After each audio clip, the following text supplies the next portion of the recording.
Dans la vie, tu peux faire le meilleur exercice du monde, charger lourd et pousser jusqu'à l'échec, et gâcher 40% de ton hypertrophie à cause d'un seul détail, la direction dans laquelle tu tires. Si la force ne va pas dans la bonne direction, elle se perd.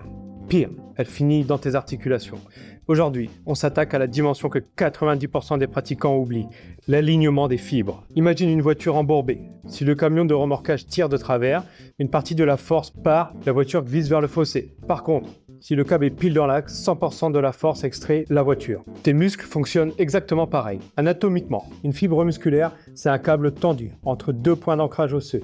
Et ce câble ne peut tirer que dans la ligne droite qui relie ces deux bouts. Si ta résistance, la poulie ou la terre, dévie de cet axe, la force ne disparaît pas. Elle vient cisailler tes tendons et frotter contre tes articulations. Régler cet axe, ça change 3 choses instantanément. 1. Tu envoies la tension exactement sur le faisceau que tu veux cibler. 2. Tu élimines ces fameuses douleurs articulaires. 3. Tu obtiens enfin cette vraie brûlure musculaire ultra localisée, même sur des exercices que tu ne sentais jamais. Prenons le premier cas concret. Le dos, c'est un vrai carrefour de câbles. Si ton but c'est de développer le grand dorsal, la fameuse largeur en V, tes fibres descendent en diagonale, de l'aisselle vers la hanche. Pour les aligner, il n'y a pas 36 solutions. Ton coude doit rester proche du buste et descendre vers ta hanche. A l'inverse, si tu écartes les coudes à 90 degrés et que tu tires vers la poitrine, la ligne de force bascule. Ce n'est plus le grand dorsal qui travaille, mais le haut du dos, le grand rond et les trapèzes. Et retiens bien ça, peu importe la poignée que tu utilises, prise neutre, pronation ou supination, ce qui dicte le muscle qui bosse, c'est la trajectoire de ton coude par rapport au fil. Deuxième cas, les pectoraux. Visuellement, c'est un éventail. Pour cibler le haut des pecs, l'axe des fibres va du haut du sternum vers l'épaule.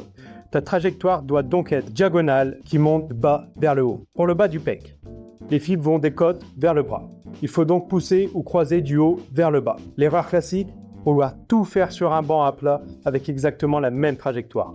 Si ton coude ne suit pas la diagonale du faisceau visé, la tension glisse en grande partie sur l'avant de ton épaule. Pas besoin d'apprendre toute l'anatomie par cœur. Il existe une méthode universelle en 3 étapes pour n'importe quel muscle. 1. Localise où le muscle s'attache à chaque bout. 2. Visualise.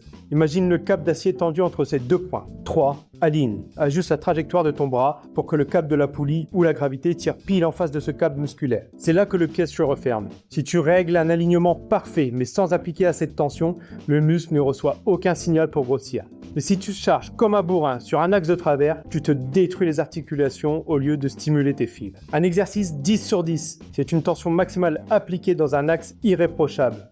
C'est ce combo très simple qui sépare les entraînements au hasard des vrais résultats.